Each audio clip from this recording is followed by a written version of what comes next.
da da da da da da da da da da da da da da da da da.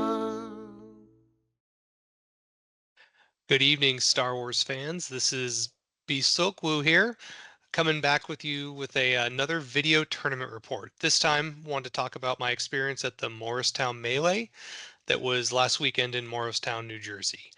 Gonna go kind of through some of the prep for the event, talking about my experiences being in Morristown with some really great people, talking through the games and the decks, of course, and some other fun experiences we kind of found there. So yeah, it's, was announced a couple months ago that we're going to be going to Morristown.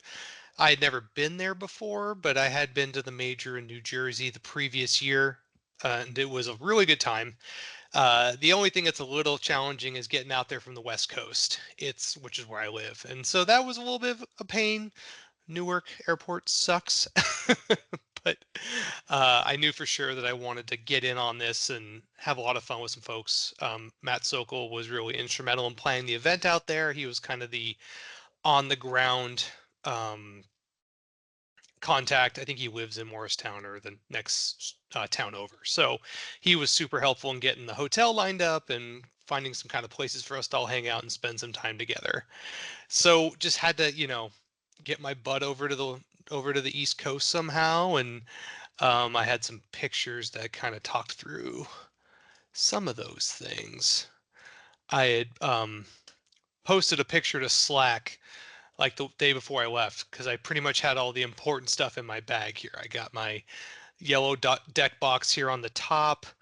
Um, I have the black dark saber box that's carrying kind of all the extra decks and cards I might be playing with.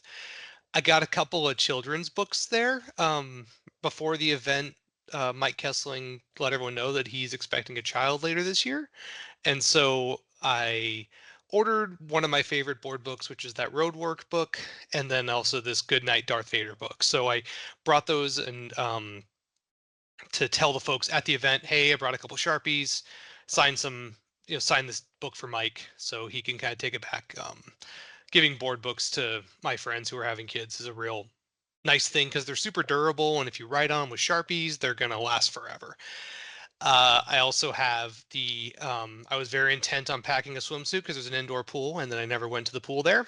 And then on the bottom there, I packed my copy of Libertalia. It's a game I learned to play with the community back in the San Diego Major, I think. Chris Werfs taught me how to play it. It's like a fun pirate treasure stealing game, and Chris normally brings it, but he wasn't coming to the event this year, and so I decided, well, I'm going to get a copy of it and bring it, and I will try my best to be the pirate king that Chris always is, and see if we can stir up some good games and all of that stuff. So I decided to, because of traveling from from the West Coast to the East Coast is so stupid, I decided to do a red eye flight Thursday into Friday morning, arriving at like 6 a.m.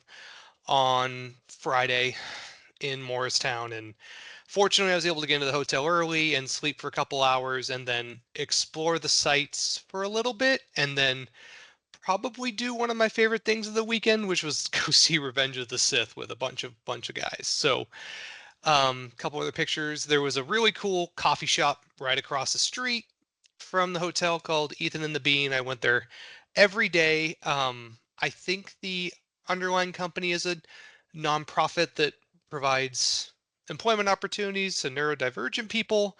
So that's was also a very cool kind of cause of support, but very, very nice coffee shop. In my opinion, way better than the coffee shop that was in the hotel. And given that it was right across the street, I enjoyed it immensely. And so I got to the hotel way early in the morning, slept for a couple hours, woke up around noon, kind of refreshed, ready to kind of go for a little walk and kind of get my head right before the rest of the day and trying to keep up with the time change. So I took a little walk to the Morristown Green, which was a couple blocks away. And um, if you don't care about urban design or land use or anything, you could probably skip ahead for another like 5 minutes. But that's something that I I work on for a living with land use and transportation, and so I'm kind of keen to how like cities are built. But this was a really beautiful city. It's a city from probably the 1700s, and it was really interesting just because I'm from the West Coast, where all these cities are newer, built and primarily built around the automobile. This city was not. This was built around getting your horse-drawn carriage into town, and it kind of showed. So there was the central green. Everything was very walkable. Of course, we were there on a beautiful springtime weekend, but everything's walkable. The green is the center of town. There was a church on every corner or a market, and it's just. And then there was all this. There was some very cool historical monuments. I think the tower in the back was a Civil War memorial, and it was just a really beautiful day to be outside and kind of enjoy the sights. And you could tell that um, everyone else is really enjoying being outside as well.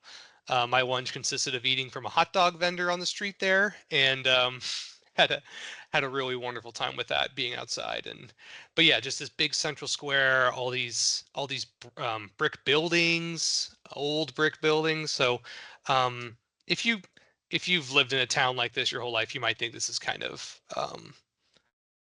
boring or whatever, but it was a very pleasant town to experience and spend time in.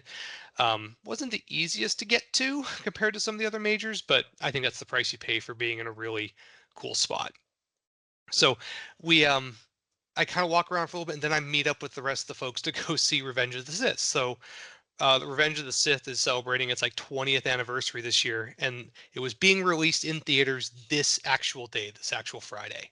So we got a group of like six, seven, or eight guys together to go see the movie. There was a movie theater in the hotel, which was super convenient, so you don't have to, drive anywhere because who knows if anyone has cars. And so we all got to sit down, and then there was at least one guy there who was so young that he was not alive when Revenge of the Sith came out. I think everyone else at the movie theater had seen it before. And so we all got to go that and see it in theaters, which was a really fun experience. Here is Hayden Christensen with a mullet in all its glory mullet.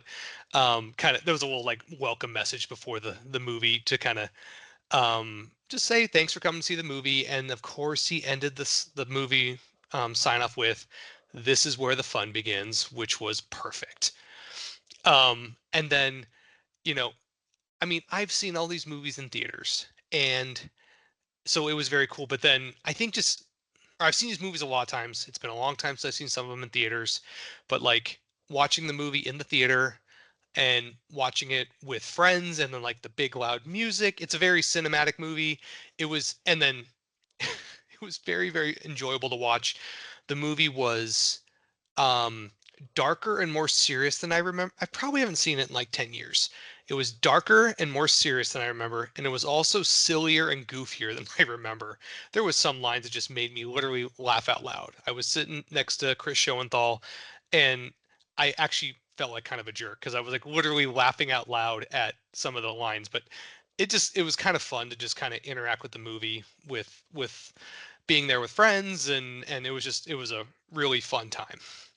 um, Here is a picture of all the folks who went to see the movie with this really awesome um, poster in the background.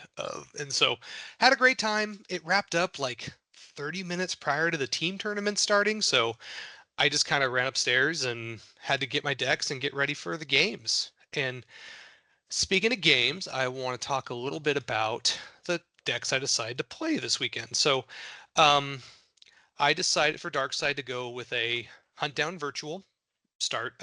Turns out a lot of other people had the same idea. I It's a deck that I've loved. I came back to the game right around when set 13 came out. So this was like one it was this and Shadow Collective were released right when it came back to the game. And I just kind of fell in love with it. It's something I've been kind of playing off and on ever since. Had kind of come back to it a little bit later earlier this year. Talked with AJ in at the Vegas Major. He played it to great success, and we kind of talked through what we liked and what we didn't like. And it just, you know, we were finding that it's pretty consistent. All those characters are pretty powerful. They can trade 1-to-1 or even 2-to-1 very easily. redraws with Imperial Enforcement, and so it just seemed like a very durable deck. And if we thought we were going into Luke Saga or Hitco, it felt incredibly good.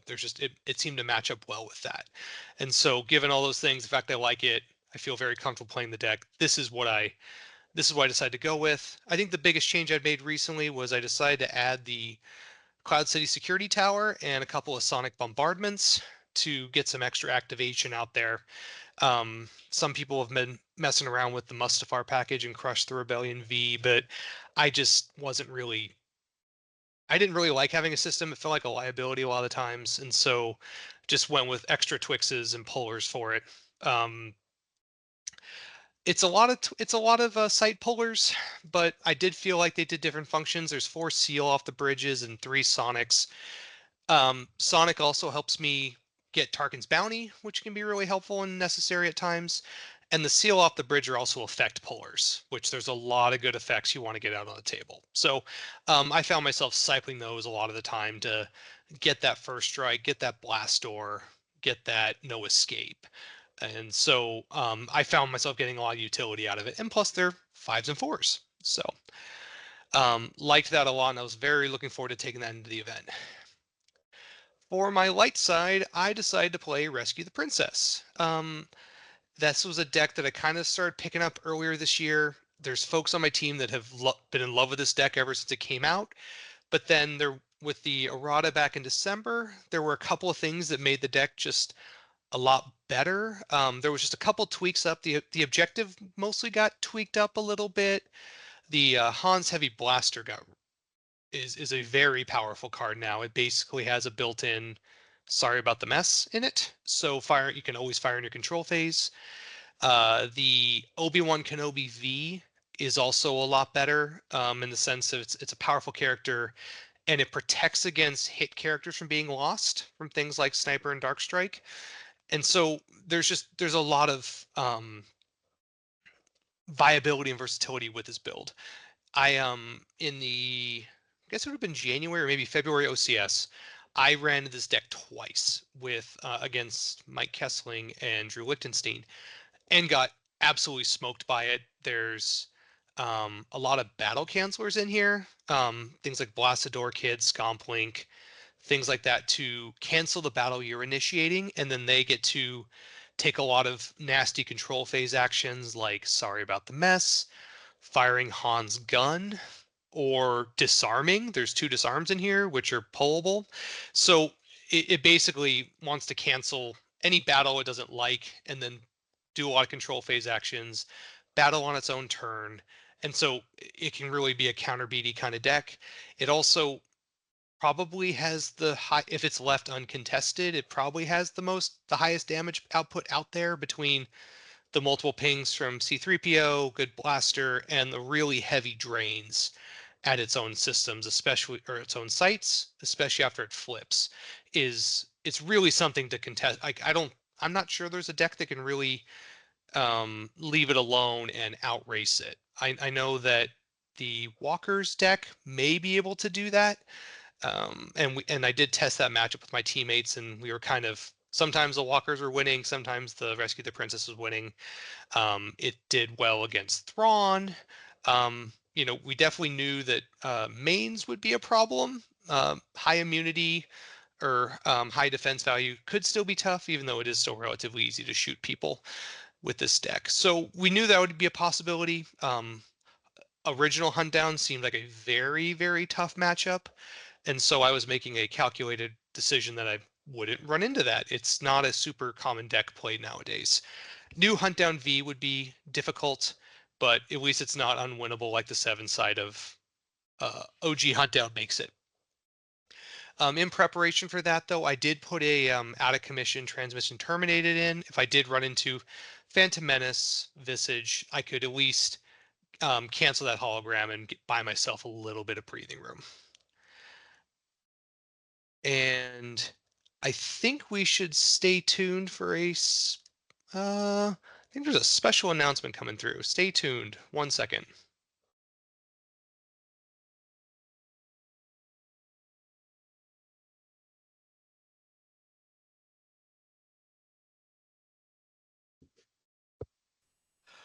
Oh my goodness, there is a new transmission coming in from deep within inside the Death Star. Okay, we got we got Greg Shaw here today. Asked him to join in to. We ended up playing a very similar deck this weekend, and wanted to ask him for some of his viewpoints on how he played Rescue the Princess, and had a couple questions for him. So, thanks for joining me today, Greg. Thanks for having me, Blake. Happy to be here chatting with you. Absolutely. I'm gonna pull up your deck, and I just had a couple questions that I wanted to run by you. Can you confirm nor deny that this is your deck from day one? Looks pretty familiar. Yeah. Okay.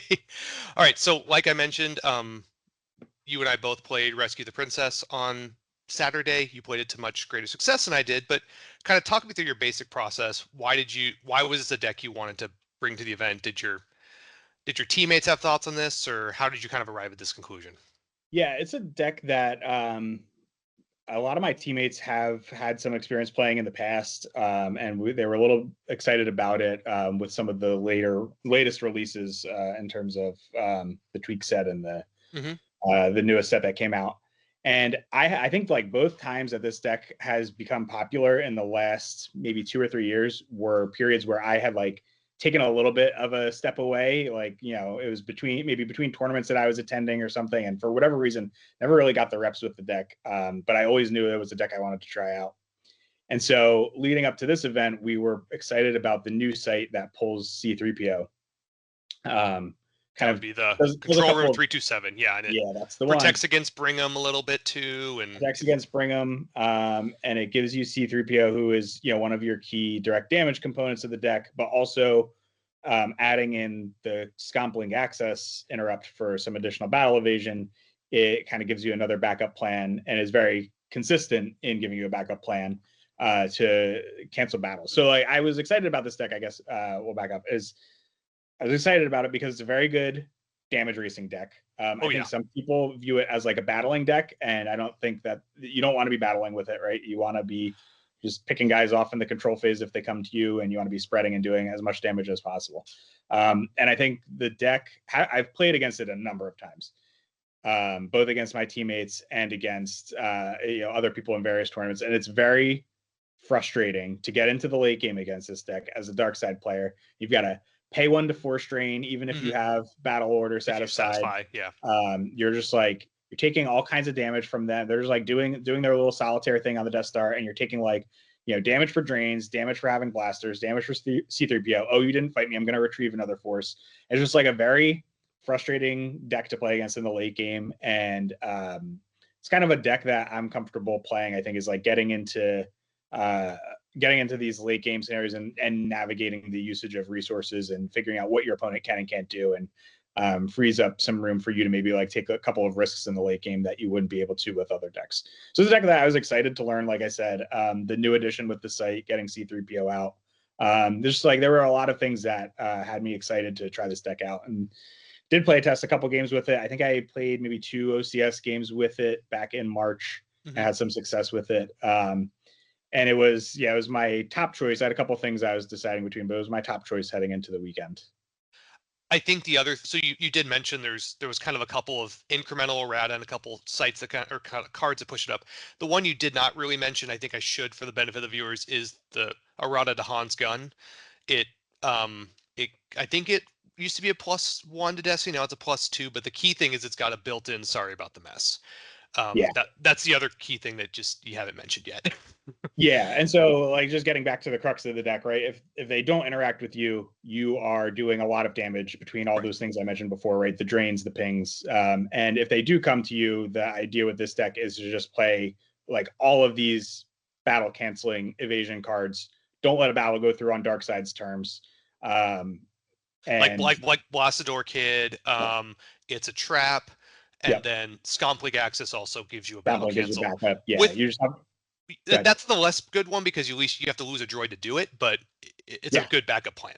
Yeah, right. It's like the get out of jail free card, right? If they like have a blast door controls, which we figured was probably going to be popular with the new virtual iteration of that card, then that wipes out your blast door kids. Some people might be floating like a 1 or 2 of they're still coming through to cancel. It's a trap. Yep. And there's also like Asaj, non-EPP Asaj, doesn't let you cancel battles. So there's various things that Darkseid can do to kind of like have a big battle that blows you out. And so having C3PO that's pullable from the deck and having a couple copies of Scompling Access is like sort of your last ditch effort to cancel a battle that could go poorly, right? It's not like every battle that comes at you is going to be terrible. But you don't want them to get that big battle through that's going to like reset your board position and give them a leg up on you.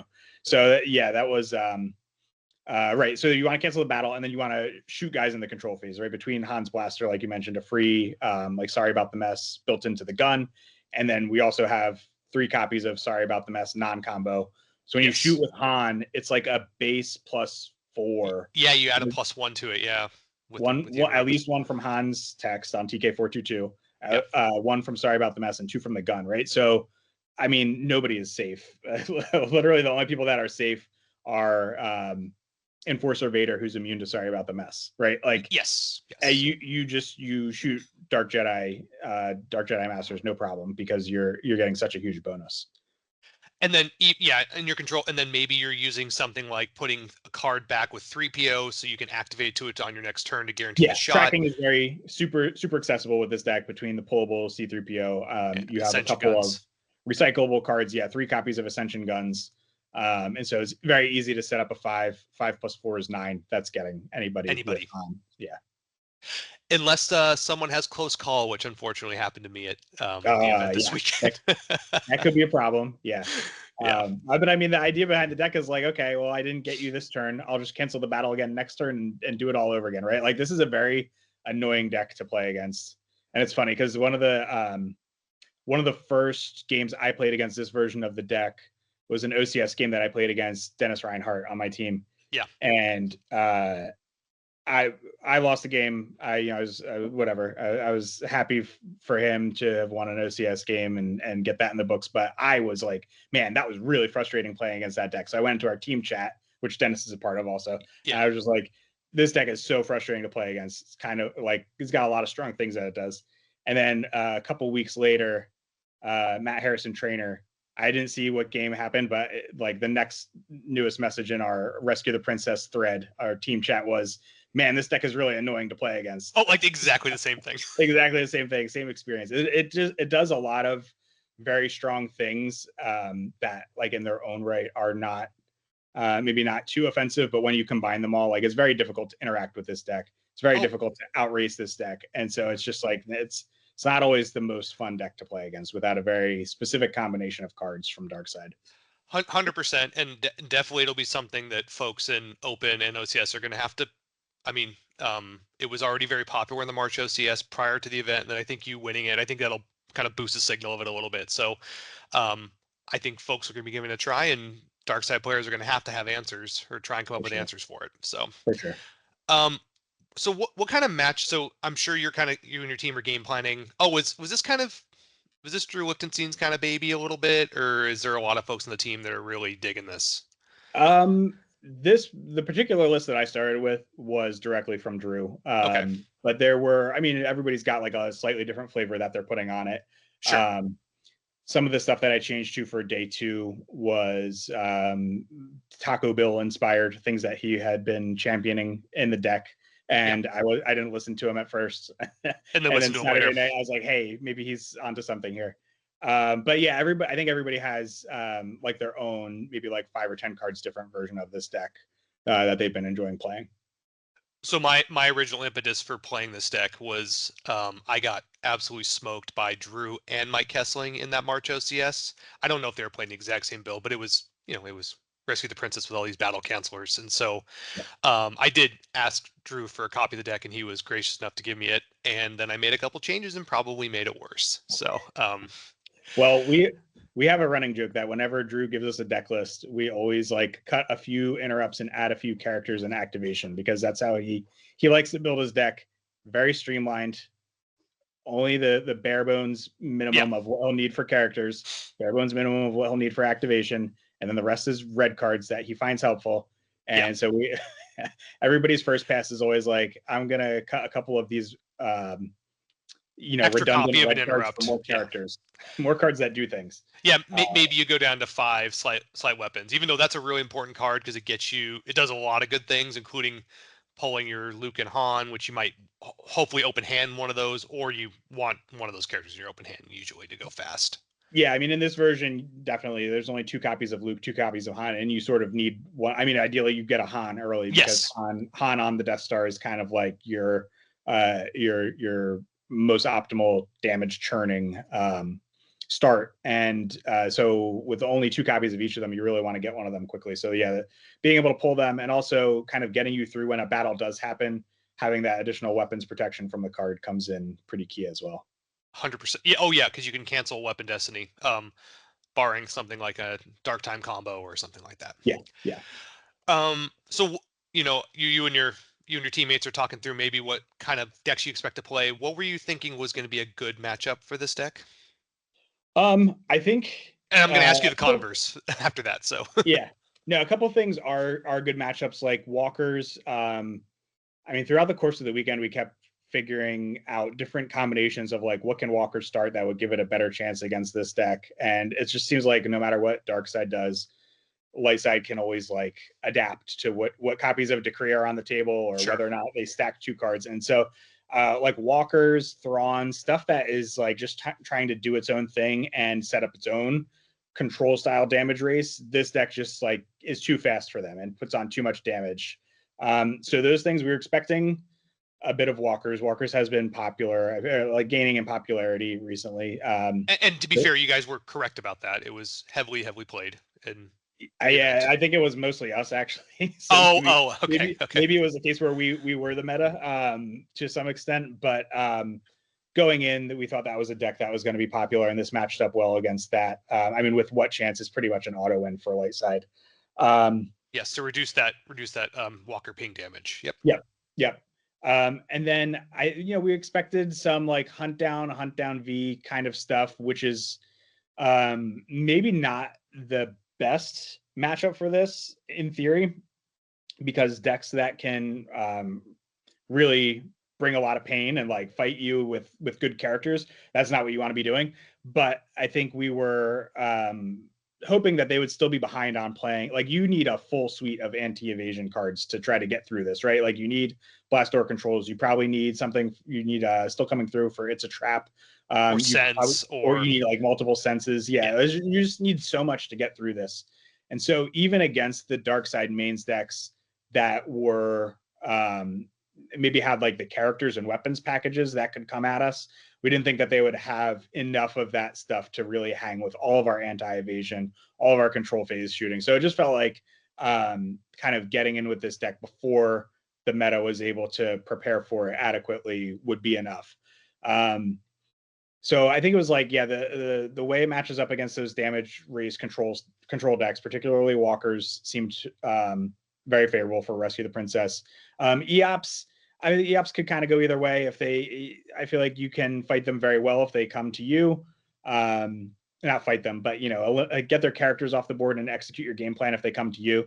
If they do decide to just spread very lightly and go wide, we did have a game plan for where Luke going into Red 5 can wipe them off a system and like buy you a couple of turns that way. And so there were some lines where you might want to use your one ship to really like surprise them in space and take over a system. I think the different iterations of this deck that were out there, some people are playing no space at all. Some people are playing like a splashable ship or two like this. And so if they're willing to risk it and just go lightly to space with no like barrier or anything to back them up, then you can have a really big swing turn where all of a sudden you're in space and they're not, because Luke on that ship is just such a powerhouse. Yeah, just for comparison, I ended up running 2 R2 and Red 5s.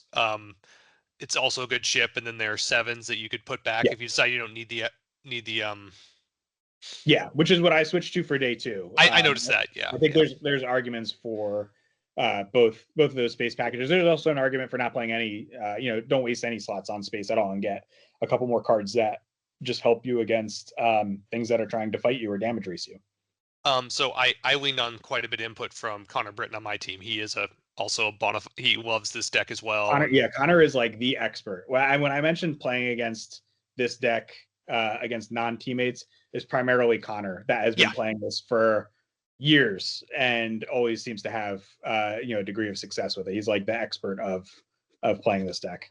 I'd say, outside of Drew or someone, he really knew it, and he was telling me don't put any space in the deck. I think it was just to tempt, like, so I wouldn't feel tempted to go to space. But then I'm like, well, what about the air fives? And he relents on that. He's like, well, at least you could put those back. Having a 7 is useful, and sometimes or it just feels really good to put it back and draw it. Just saying. Of course, who doesn't like 5/7s? Yeah. The one I did lean a little more on. I don't see you have any senses in the deck. I did have senses because you had a couple of Jedi, and as I was leaning towards it, I'm like, you can't have anything higher than a 6 in the deck, because if you really need that sense to go through and you fail it because you draw a Fall of the Legend or something, you're going to feel really bad. So at least had the benefit of, if you did draw it, you take the 0 and it'll go through. Yeah, the 0/7 does come in handy. So in my day 2 lists, kind of along those lines, I played 2 copies of the altar combo. Just because it cancels senses when they're trying to sense your key interrupts, but it also puts back blast door controls to allow your blast door kids to go through. It also puts back Blaster Rack, which a lot of Hunt Down V decks have been running. Yes. And I don't know, maybe against a big stack, you might actually eliminate a character. Oh yeah, I'm sure you're not expecting that one to come up, but yeah, killing the Blaster Rack, because then if you kill the Blaster Rack, don't those weapons go lost if they're on the rack? Yeah, unless it says something different on the card, the lightsaber would just go lost. That'd be great. Kill that Dark Jedi lightsaber. I mean, they'll get the Vader's lightsaber back if they stacked it there, but yeah. So was this Red 5 also like a consideration for Hunt Down non-V, like being able to drain through it, or was it really more for that EOPS? Yeah, it was just to force decks to play honest in space, right? They can't just like put a lone Eli and Dreadnought or something to a system, right? Like even if you just pull it into hand with the All Wings combo and you have it and you're threatening it, that's a good point. They have to like use a turn to put real stuff in space that's going to survive a potential hit and run from Luke. And so just forcing them to commit resources is a good game plan. And yeah, there's like a small chance that you will actually go to space and punish them for going too late. And so I think there was enough upside for me to run that day 1. I felt comfortable with that for day 1. I didn't consider the fact that you might even just use it to pull Red 5 and hold it in front of your opponent and say, I have Red 5 here. And I have a pullable Luke that'll be immune to attrition and drawing a power destiny. So like if they have to put 2 cards up there for additional forfeit, that's 2 fewer life force that they have, and it's also instead of maybe like extending to another exterior site where you don't really want to fight them somewhere, those 2 guys are now up on a ship somewhere, just kind of reinforcing their drain at the system. So yeah, there's a lot of benefit, I think, to just having some kind of space where you can really keep them honest in space. So just the kind of the converse of the question, were there any matchups that you were perhaps concerned about running into, where you thought you might be weak to with this build? Yeah, I think like something like Imperial Entanglements or like a Cloud City Occupation style deck, those sort of things might be difficult, where they're doing they'd be fast. They could be faster than you, any kind of trooper beats, spread and drain. Or reacting vehicle, spread and drain. Those sorts of things might be difficult because those are decks, when they're doing that much damage for free early on, I think they might be able to match pace with your damage output. And you also can't have a big misstep. I think Entanglements is probably the one that I was the most worried about, but also didn't expect to see. Right. But just because they're all at exterior sites, so your evasion doesn't really work, or it's expensive. Blasted Door works on interior only. It's a trap matter? It doesn't, but it's expensive. It doesn't, but it's expensive. And, and Scomplink won't work probably. Yeah, unless you commit a droid there, right? So it's like it's not very efficient use of your resources to extend to another planet with a lot of exterior sites. There was one game that I played against Entanglements, an Entanglements beatdown deck. I ended up having to like commit stuff to the Cantina and sort of like navigate my way through the game by owning the Cantina. But just like getting out of your comfort zone and not being on the Death Star pushing damage is not where you want to be with this deck. So something that could actually match damage output and could also threaten a beatdown, because there's no Hujix in the deck, right? Like you're really relying on battles going through on your terms or not at all. So if they do get like a big Ellis beatdown somewhere where you don't have your evasion, then that's probably going to be game over. So any kind of like trooper beats that really is able to match you on damage potential is a deck that I thought could be bad. But I wasn't expecting to see a ton of them. And I think the ones with occupation are the ones that I think really can actually keep up with you in damage. Sure. And I wasn't expecting to see a lot of occupation style decks for dark. So that was a little bit of a calculated decision of what we expected to see in the meta. Would the kind of like EOPS trooper drop and drain fit that category? Is it because they don't have the occupation style damage? Yeah, I think their damage output is a little bit less. That gives you a little bit more breathing room. You also have some opportunities to like get a jump on them at the bunker, because half your deck is spies, and they either have to like go a little bit slower at the bunker, or they're one of the decks that might not put a ton up in space, and so you have some opportunities to jump on them that way, in addition to just being able to race them a little more fairly without the occupation damage adding up. I definitely had a thought in my mind with this deck that if I ran into EOPS, I was testing with some teammates and they went light to the bunker. Maybe they stuck a single character at the bunker. Like, it's pretty traditional to like stick an Ozzel there because you pull it with shield, and then you just need someone there to start it going. But you could really punish someone for that. They weren't thinking about the fact that these characters become spies with the helper effect. So you can deploy them right to the bunker, especially Luke with a gun. Holy cow, you can kill someone. Yeah, he's a one-man wrecking machine, right? And all of your evasion is still going to work at the bunker. Well, the blasted orchids will work at the bunker, right? Right. Because it's interior. So you have like an additional safety net there, where if you do come in and like blow up Ozzel for a bunch of battle damage and they get out of it and then drop their stack against you, you can blast a door kid and move out of the way or something. So it gives you a couple options. So Endor Ops didn't scare me as much as the occupation style decks that could match your number of battlegrounds and get all their free drains plus the occupation damage. I think the EOPS version, you had a couple of different options to either just outright match them in damage, or a couple spots to maybe pick them off of a location or two. That would put you ahead. Yeah, you could blow them. You could even, especially with this Luke here, you can kill a Dark Jedi because you're going to kill their immunity. If they put, they would stick like a big immunity main down at a site and drain for 2, and you're going to cancel their immunity just by shooting at them. So you could knock one of those guys off too. So as a side note, I did run into an IE Trooper Beats deck at the event. It was in the consolation, and I wasn't playing this deck, but it was so unbelievably fast. Between the drop in the dudes and the occupation, it was. I did not have a chance. Yeah, so. It puts a lot of damage out there, and you're not really equipped. Like I said, you're not a battling deck, so it's hard for you to go clear them off sites. And if you just go put a couple dudes down on Tatooine, you're kind of playing into what they want you to do. And so that was one matchup that I was happy to have avoided on Saturday. Yeah, and I think obviously you can't make a deck that's strong to everything, so you're taking. So you don't want to be weak against the deck that you expect to be prominent, but you're gonna like there was one of those decks played, and I ran into it, and I had even switched to no idea. So it's even slower. You can't go off site or you can, but you're losing all those deploy modifications. So it was even riskier. Yeah. So no, that's not a great matchup either. And so I want to leave like some of this stuff if you decide to write a tournament report, but you did make day 2 with this deck, and you did win the whole damn thing. So congratulations. Thank you. I was going to just pull up your top 8 because if you would want to talk a little bit about that. So just the thing I keep thinking about is there's some folks that just completely pivot to, there's some folks that have philosophies that like, I don't want to stay on the same deck, for the day 2 because people can tech for it, or maybe you make wholesale changes, but you decide to stick with a very similar, and I have your top 8 one pulled up now, very similar deck. Some of the cards we talked about, like you put in R2 and Red 5 and things like that. What was your methodology for sticking with this deck going into day 2? And then you're going to have to talk about Chopper. You're going to have to tell us about this. Yeah, we can get to Chopper.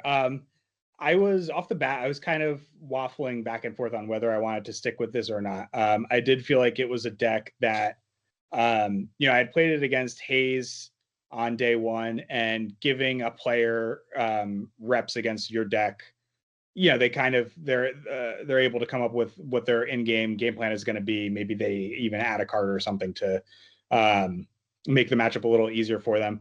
And I thought maybe it would be a little uphill taking the same deck back against the field that had was now aware that I had played at day one. And I had a couple thoughts about changing to an entirely different deck at multiple points Saturday night and then also Sunday morning. One of the people I was talking to in the morning was Sam Tashima Yoshi. He was giving me advice on using this deck, but also just before we even got to that point, he said, this deck still matches up really well against what we expect to see in the top 8. We talked about kind of having the cover of QMC, like people were going to need to be prepared for QMC as a top 8 choice for light side players. And it's hard to build a deck to target QMC that also has cards that do well against Rescue the Princess, right? So I had that kind of cover of QMC being kind of the big dog for light side. And it made sense to stick with Rescue the Princess. The other thing that I like it has going for it is sort of what I mentioned earlier is the late game, the way this deck grinds out resources, right? You're all of a sudden, when Darkside's got like 10 life force left, even if they have battle order satisfied, they're sort of deciding between, okay, do I like use 3 force to drain at 3 locations, or do I like put a guy down to secure another location and get some more damage?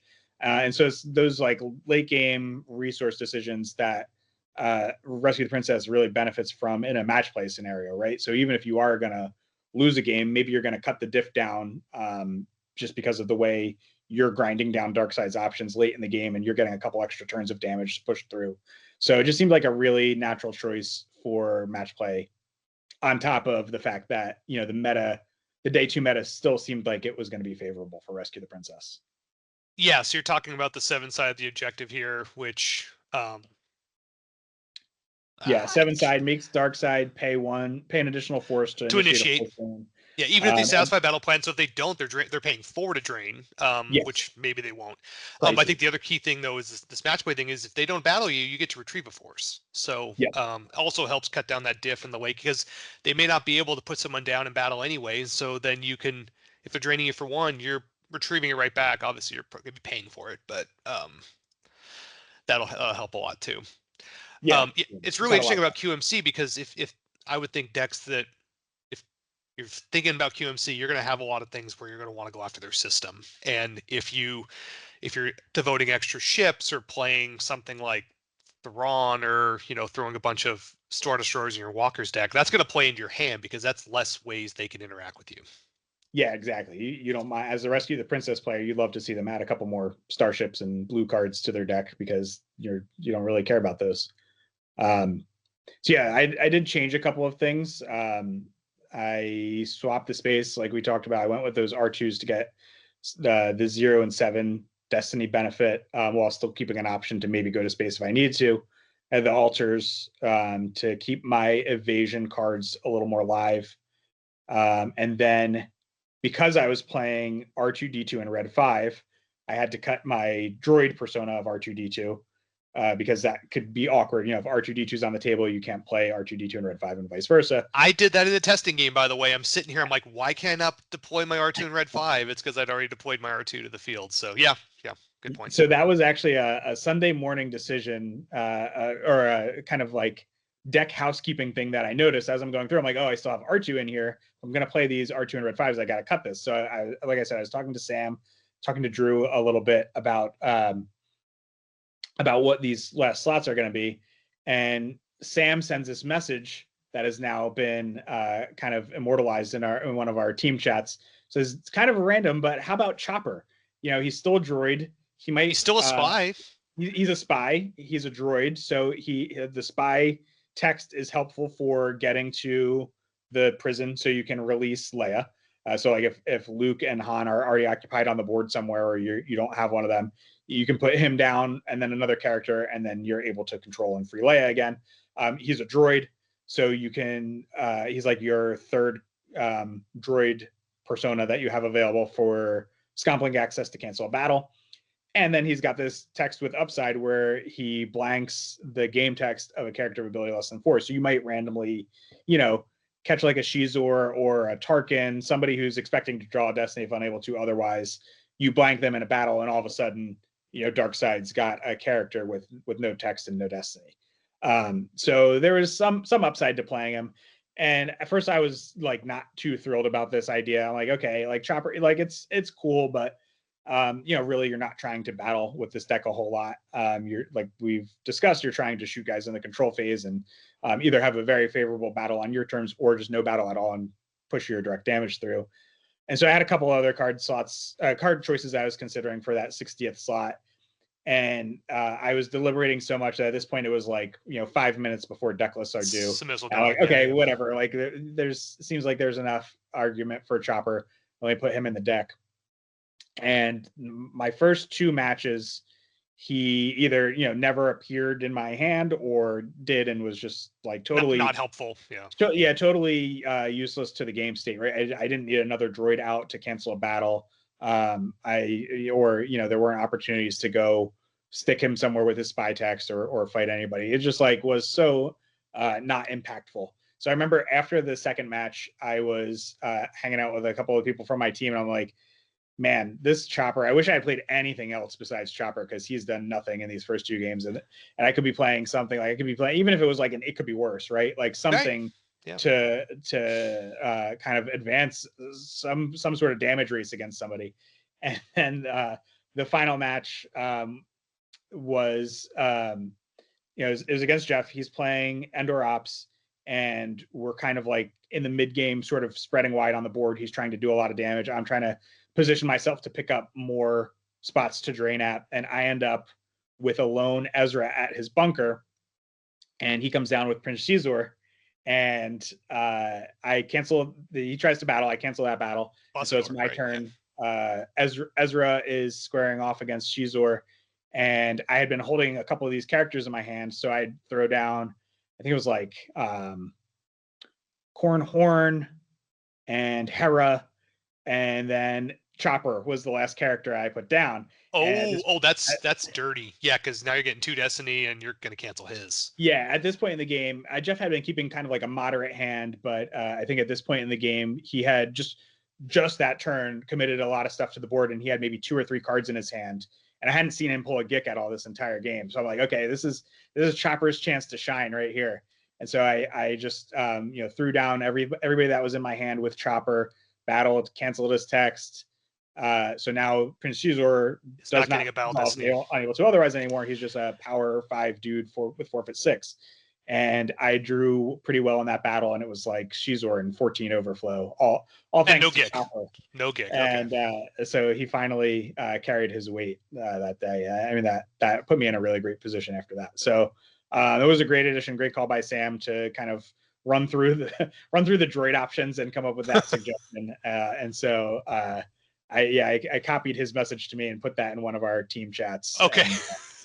And, like I said, that will be forever immortalized as a key part of this victory. Team win for sure. Because again, I was playing in the constellation, and so I was just seeing, when you're playing the constellation, we try and keep tabs on the top 8, and it's hard. You're busy losing your own games, and I heard people making jokes about Greg Choppa Shaw, and I was like, I figured it must have come into play somehow, and that explains it. So he needed a little motivational speech, right? He needed me giving him like a couple digs before that final match, and then he was like, okay, I gotta pull my weight here, and he showed up and it mattered.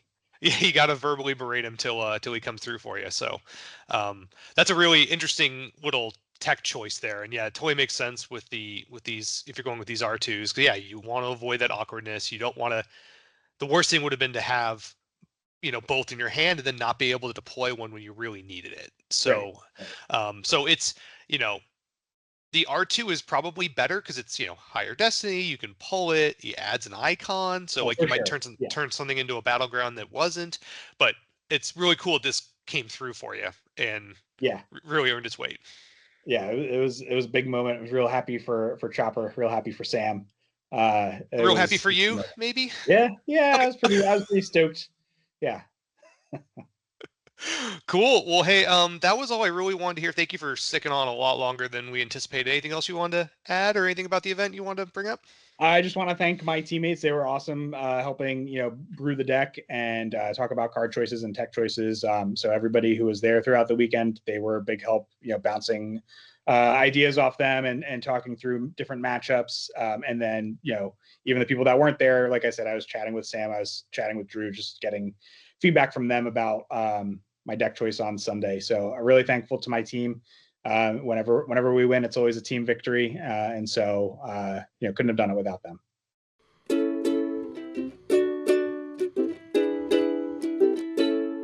Okay, hopefully that special transmission got through. But now I got my Hunt Down V and I got my Rescue the Princess ready to go. Now it's off to go to the team tournament. There were 2 other teammates of mine that decided to come to New Jersey. So there were a 3-man team. I let them team up together, and then I decided to pair up with Kendall Hallman to just have some fun at the team tournament and meet someone new and try out our decks the night before the event. As a reminder, it's a 3-game event with differential, um, like net differential between the 2 sides.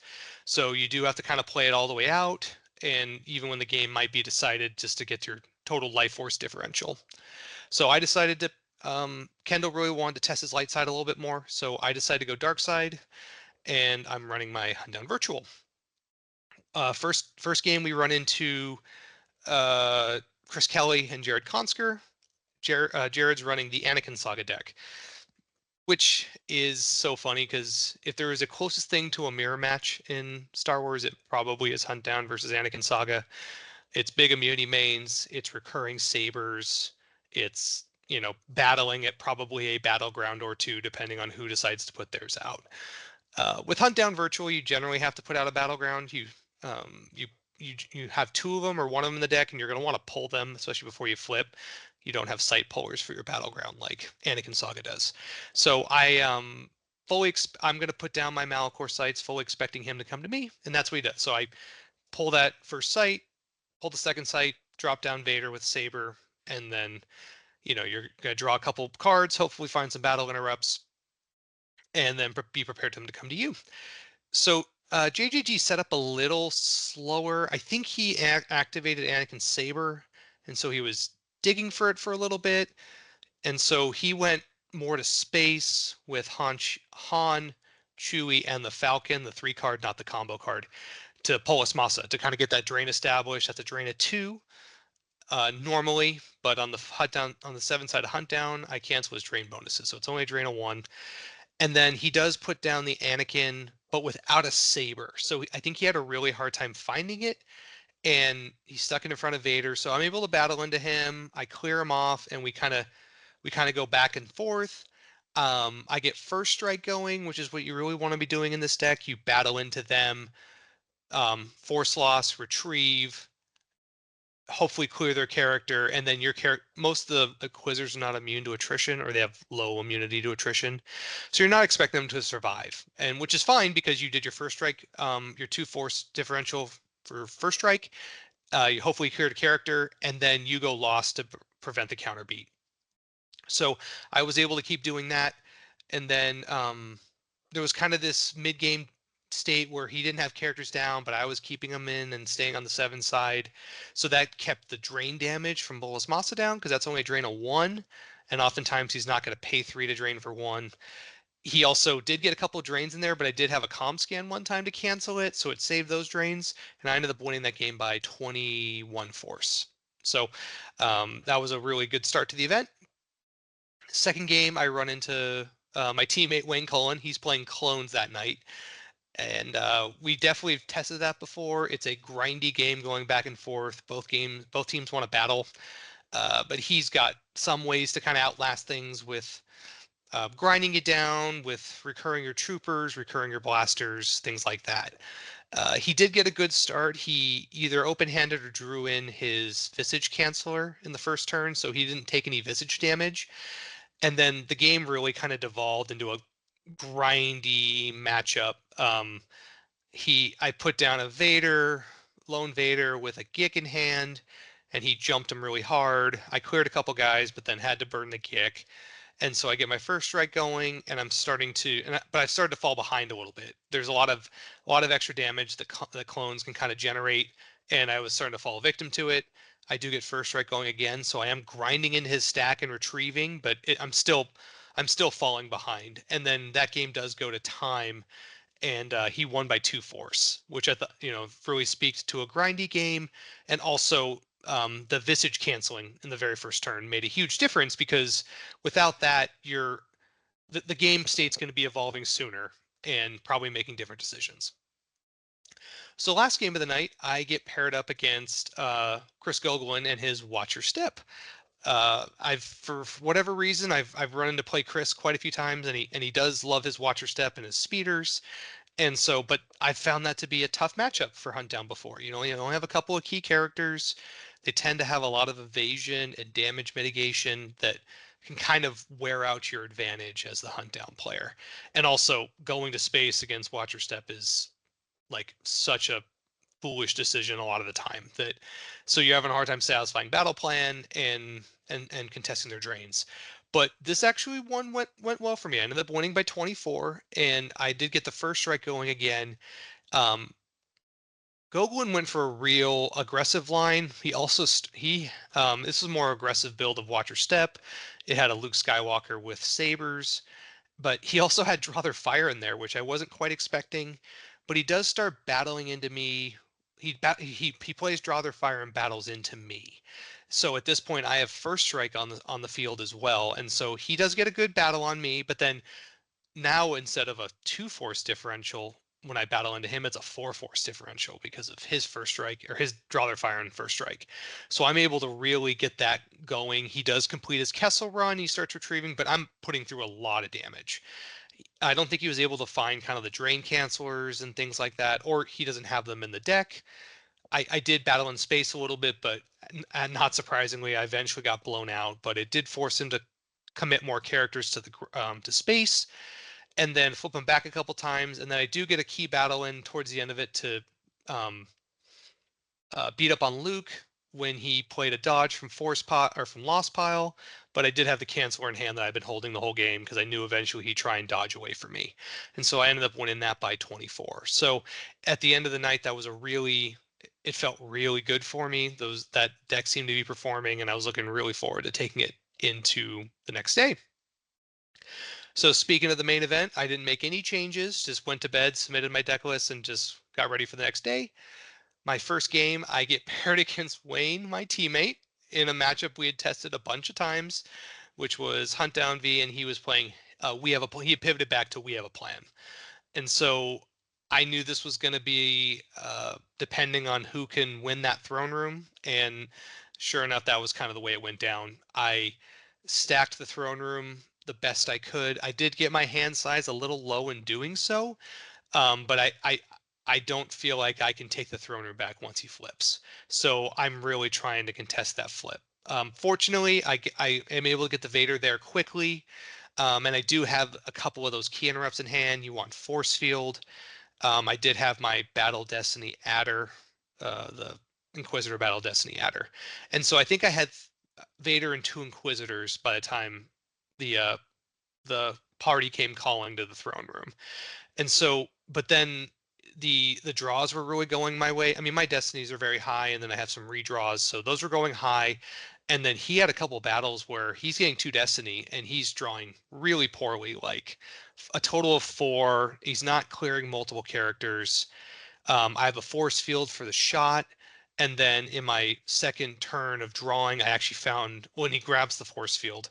And in my turns of drawing, I draw the second force field with 2 force open. So that's really fortunate, because now I know I can play it the following turn, because I'll have the force to pay for it. And so use the Vader canceling. I'm playing Emperor's Enforcer, cancel some game text, go after and hit Amidala, and then use the hatred pings to really kind of stack up damage. Eventually, he concedes the throne room and goes to my Malachor sites and goes to space. So we are starting to get some damage going, and I'm a little light on characters, but I keep draining at the throne room, and I block enough drains on the Malachor sites to pull out the game by 8 force. So it was a great start for me. I don't like I don't like beating a teammate, but that's what happens when there's a risk that you guys could get matched up. And so now is my game 2. I get my first Rescue the Princess test in the live play, since I didn't play it on Saturday night. Playing Dan Tartaglione, and he's playing Hunt Down Virtual. So I know it could be a tough deck. Emperors and Forcers could be really tough to deal with, but I gotta try my best. So I move all the characters to the core to try and get the power loss going and shut it down. He does come with Emperors and Forcer. I have a Battle Canceller in hand when he battles, which he senses, but I have the altar to cancel it, and so I'm able to get that battle cancel off. So now I have Han with the gun in control phase, and that's the perfect opportunity to shoot and kill Vader. Unfortunately, I missed the shot, and so that gets a little tough. And then try and get another battle in with him later. He does get Sniper off on me twice, which is a really bad card because my characters are fairly easy to hit. He gets 2 snipers off to kill Leia, including one time when I had Obi in the battle, which I mentioned Obi during the deck list report. It prevents that from happening. But it was something in the heat of the moment. The sniper action's a just thing. You get hit, you're losing a force from Vader, and then you get sniped. Like, it all happens like bang, bang, bang. And sometimes you can just kind of forget about those things. At least I did, because I'm a bad player. And so at least one of those snipers shouldn't have gone through. And that, I need to be way better about seeing those lines and being careful when those happened. I also was able to get good use out of the transmission terminated. I drew it my opening hand, canceled Visage just to buy me some time, but he had he no escape for it the very first turn and got it right back in. So I didn't really get rid of any of the damage, and so he ends up beating me up pretty good, which a main decks can tend to do. So my game 3, I am back on Rescue the Princess, and I'm playing Joe Pinto, and he's playing Invasion. Kind of an interesting deck, and I'm just not quite sure what kind of Invasion is. Is it, the Battle Droid rifle deck, or is it more of a mainsy build? Turns out it's a very mainsy build. He gets Sidious, Lord Sidious or Darth Sidious, I forget which one. The one that excludes gets that to the core, that might be the hardest thing I have to deal with. He's a Jedi Master, he's ability 7, and he has a built-in exclude ability.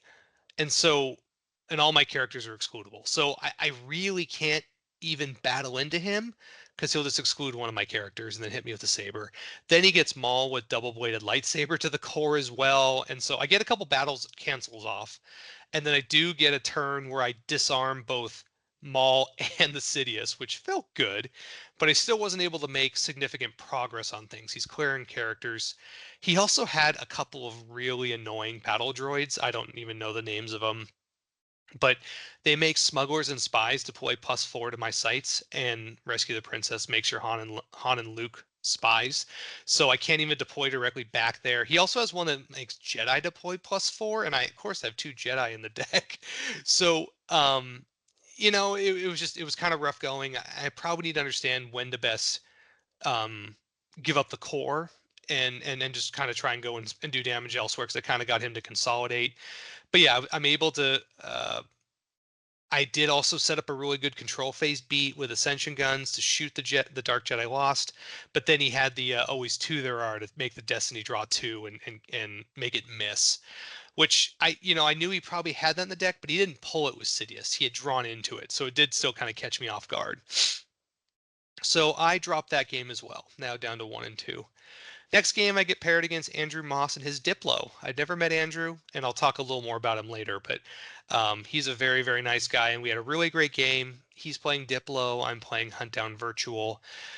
This is where some of the recurring theme of the weekend goes. One of the things that happened in that game was my Vader Saber got weapon leved, which steals the weapon, and then if the character goes lost, you don't get it back. It goes technically to their loss pile, which is really bad, especially in Hunt Down Virtual, because you're trying to recur that saber from your loss pile, but now it's not in your loss pile anymore.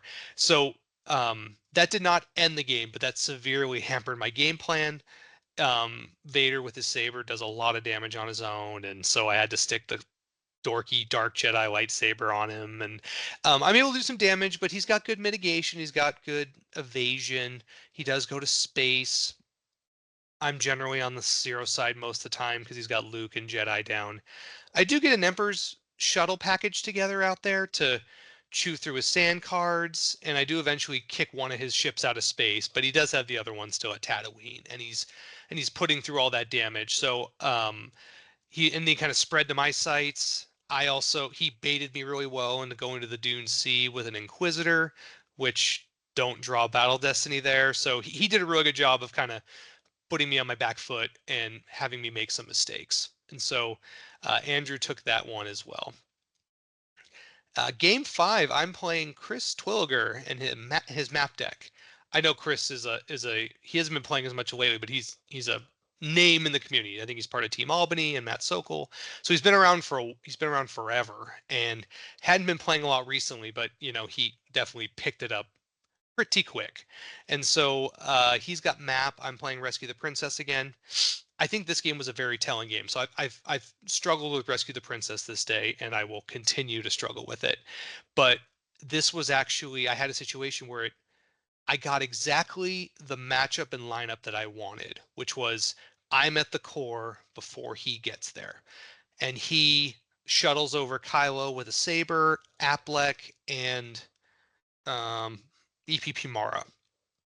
And I have Sorry in the hand. I have Han there, so his gun's live, and I have Disarmed in hand.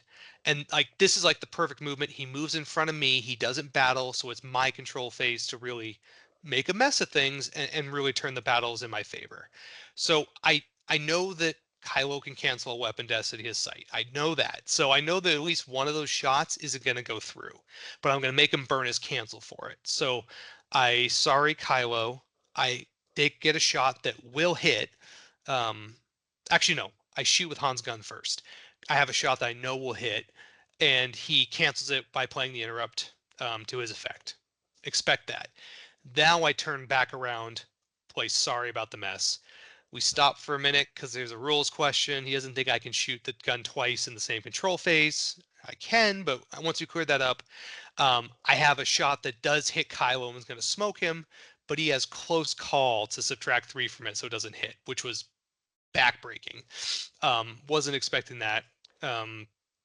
So I decided that I'd turn around and disarm Kylo and beat him up in battle. So Dad finally beat up on Son that day.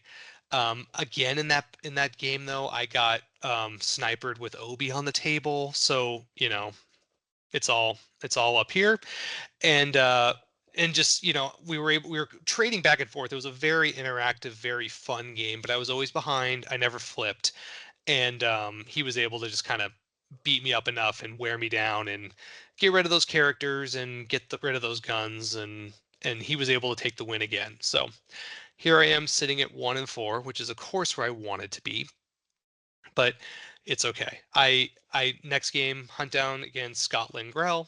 You know, Scott Lingrell is kind of a cool dude, and he's playing Mind What You Have Learned. And I'm like, oh my goodness, Mind What You Have Learned. Wonderful. We're not going to be doing anything for a while. Turns out that's not the version he plays. He goes to test 3, and then he just puts a bunch of Jedi down and EPPs and just kind of goes to work. He got a very slow start. He told me afterwards he activated Yoda twice, which slows down 2 turns, you getting your Jedi test started. And so and he gets daughter down, but no Yoda, so he can't do Jedi tests 1 and 2. And so I'm just sitting there at my Malachor site, pumping through damage for a while, and until I know he's going to eventually come for me. So I keep my force pile high, ready for him to come for me, and eventually he does.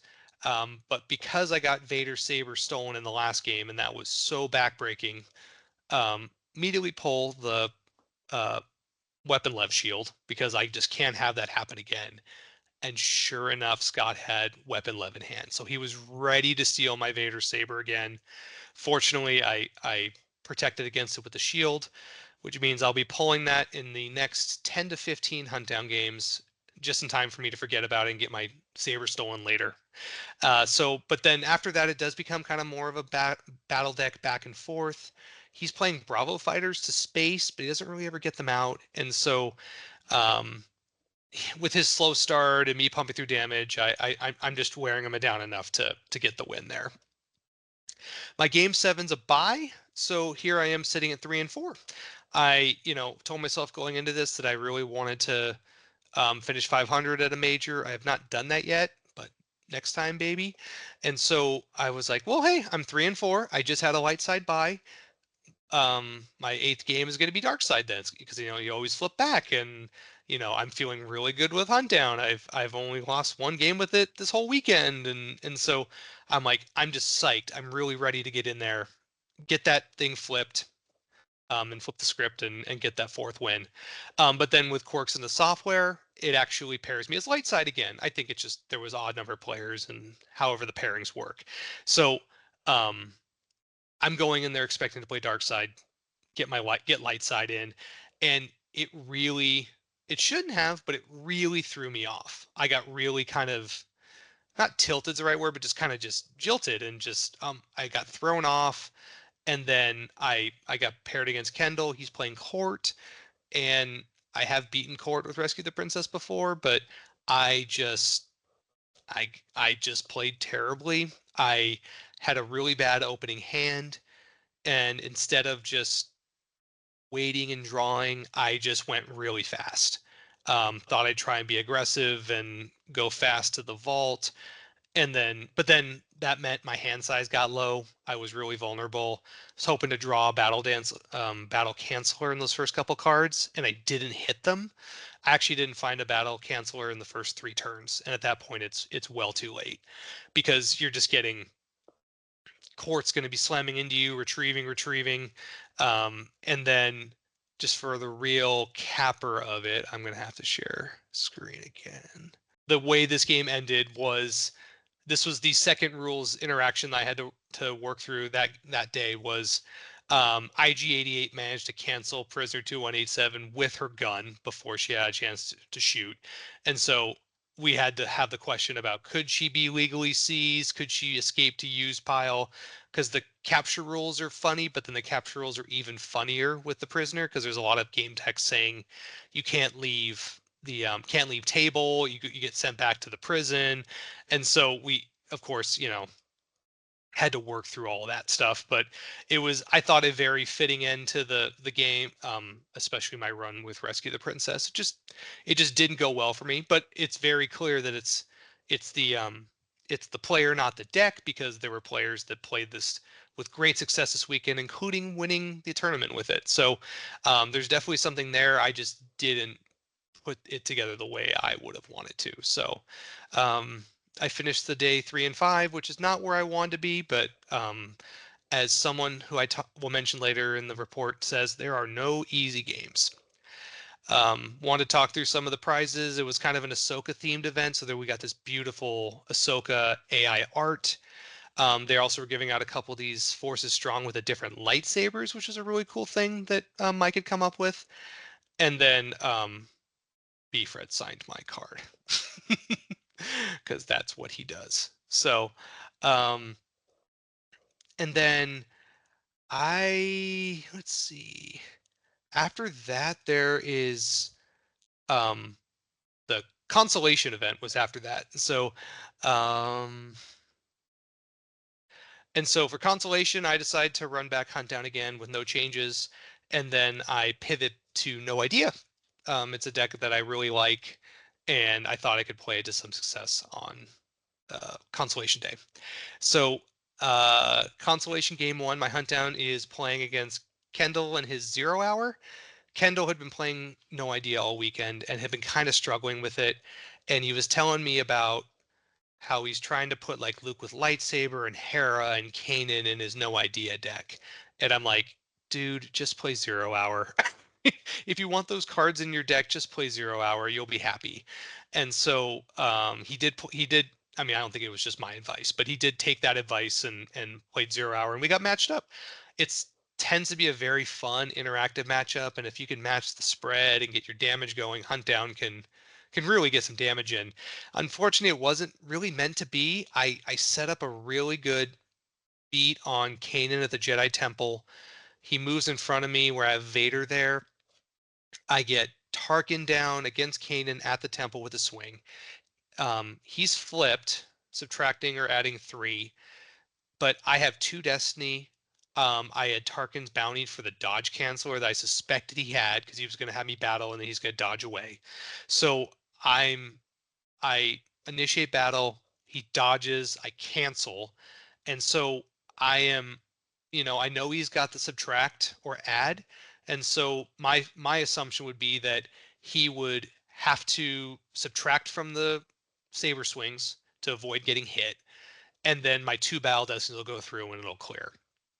Well, that is not what happened. I have two redraws live in this. I have Imperial Enforcement to redraw characters, and I have Tarkin to redraw a 2 or lower. And between both of those things, I miss a swing, and he doesn't even have to subtract, which is really backbreaking because now that means the subtractor adds live for the Battle Destiny draws. I get 2 through, and I actually don't even hit enough to clear him because he was able to use a subtract on it. And then he kills my Tarkin. I still have Vader there, but then he starts spreading, and once they kind of get set up, it's really hard to chase them around the board too much and corner them. And so we played around for a long time, but he did get the well-deserved win there.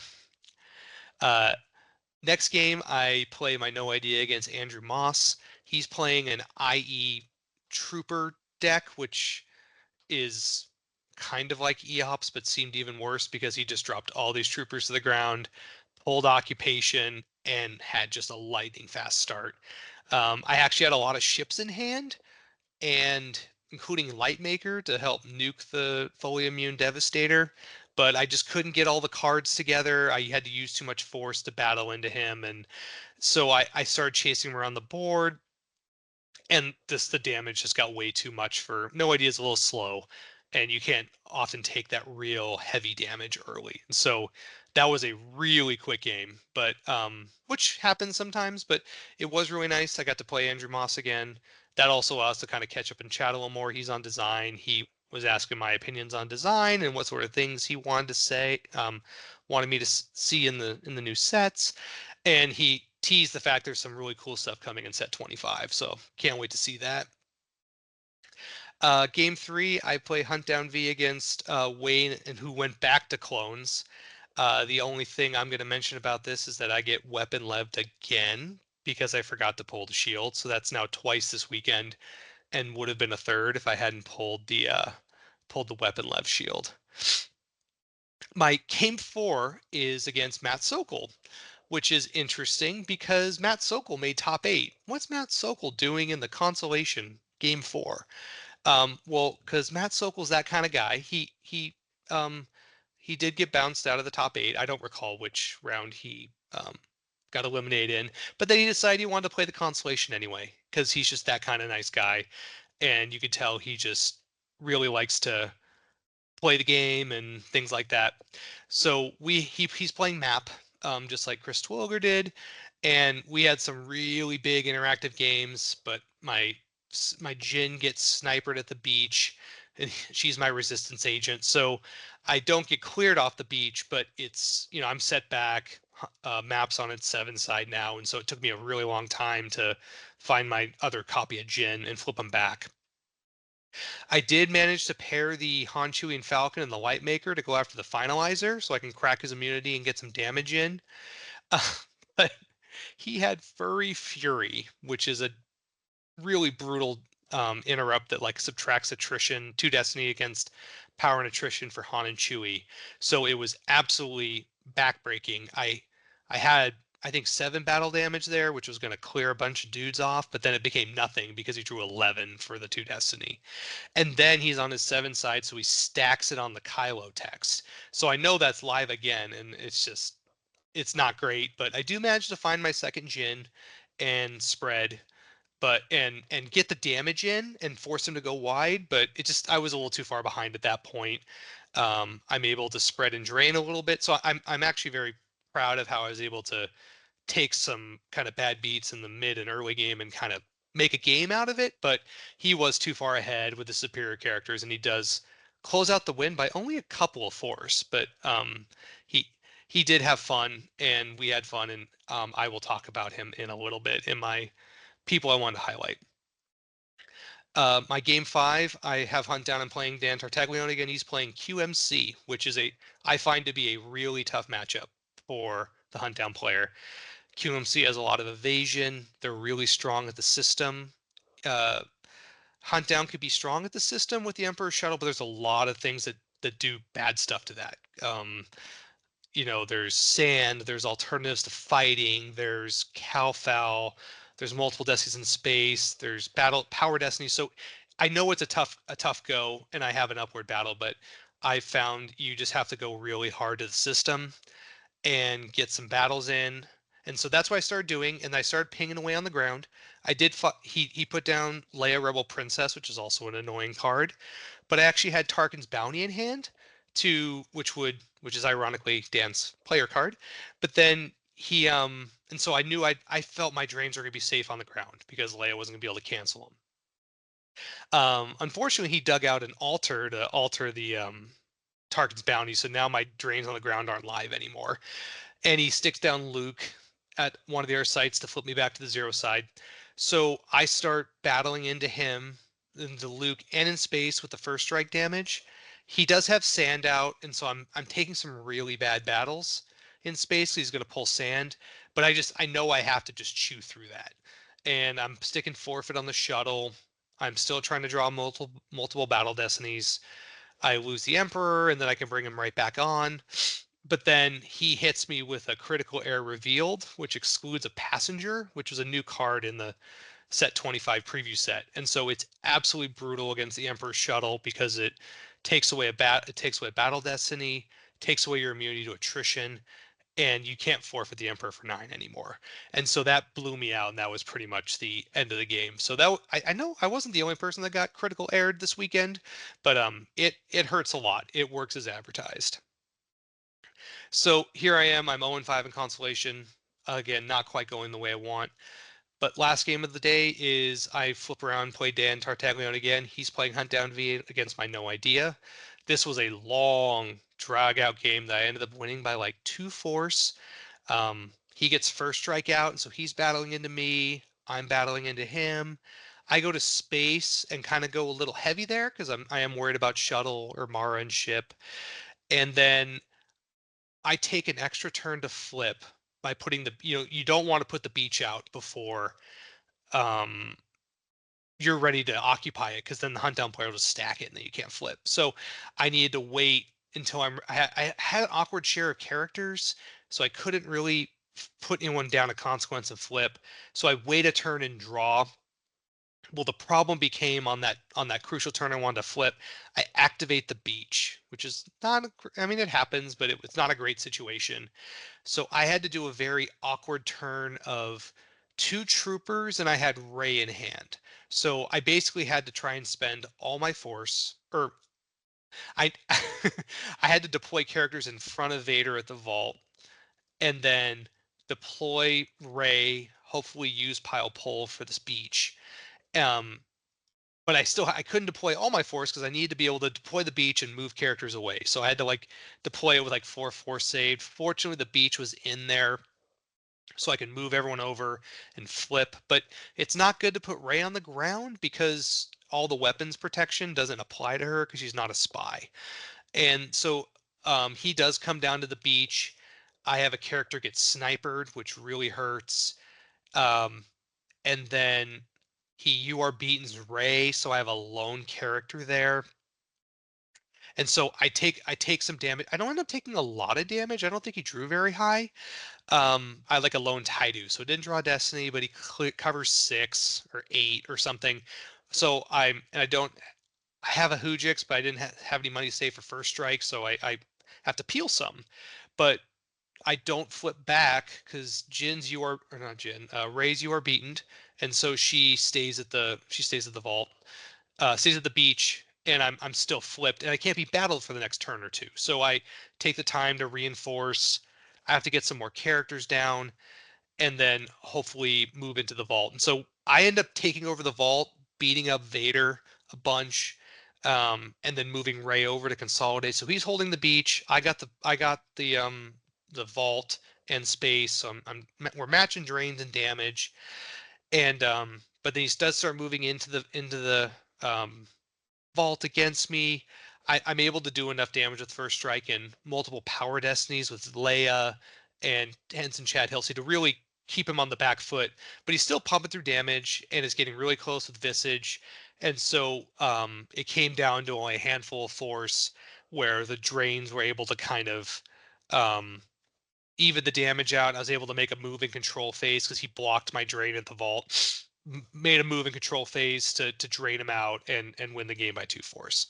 So it was a really nice way to end the weekend because I was able to end on a win, was able to kind of figure out a sticky situation and kind of gut my way to a victory, which did feel really good. Just trying to, get the victory the best way I can. So want to share a couple other pictures from the weekend. This is where the prizes. Oh, speaking of some other prizes, that we did the squadron assignments job, which was super cool. I actually was on the winning squadron, even though I didn't do anything to help with that. So I got a couple of Tatooine packs. These are my rares. Qui-Gon Saber is really interesting. Um, I only have one 3PO with his parts showing because it's really expensive. So getting a second one felt really, really nice. And just a couple other pictures from the weekend. This shop across the street was voted best sandwich shop in the USA. Not sure by whom, but it was. And just thought that was funny because there's no way it's voted best sandwich shop in the USA. Felt like that scene from Elf where it said the best cup of coffee and he went in to congratulate them. There was also this British swim school that its tagline it's like survival school for like little children to learn how to swim. Survival of the littlest though is a very weird term. It kind of evokes like a Lord of the Flies, kids kicking each other into the pool and drowning them, which us weird nerds got a big laugh out of that.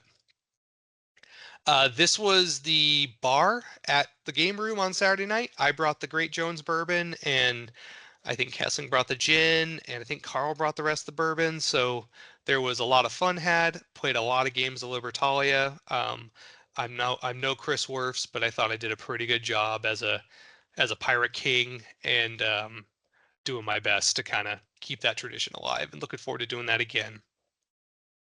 So just kind of wrapping up the end of my tournament report. Is getting really late, but I think there was one person I really kind of wanted to talk about. It does kind of feed into the story that I already had.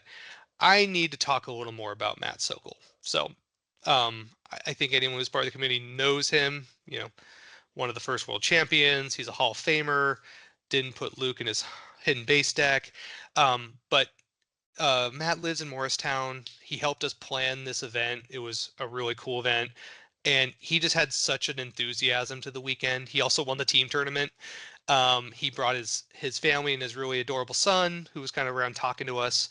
But just he had a really good vibe and energy, and this goes back to the game 4 of Consolation. I'm playing Matt Sokol, who was in top 8 and now is playing in the Consolation, and I'm like kind of feeling kind of crummy. I think I've lost 6 games in a row up to this point, maybe 7, counting the previous weekend. And he sits down and he is so happy. He's like, I love this map deck. I love playing Star Wars cards. He was just having such a great time. I think he might have could tell I was a little, you know, frustrated with things, but I tell you what, he really did by the end of it. We had a really fun game and he really got my spirits up. So um, it's just I think when we're all playing, we could all stand to play a little more like Matt Sokol and just have a lot of fun and really find a way to enjoy it. Because if you're not enjoying it, what are we really doing here? So yeah, Matt, thank you so much for really kind of helping plan the event and really getting me up when I was very down. And so I really thank you for that. So that's the end of my tournament report. I really hope you enjoyed listening and watching and following along. Really curious to hear what you folks think. And hopefully I can see you guys in Columbus in August. Take care, folks. Da da da da da. Da da da da da da da da da da da.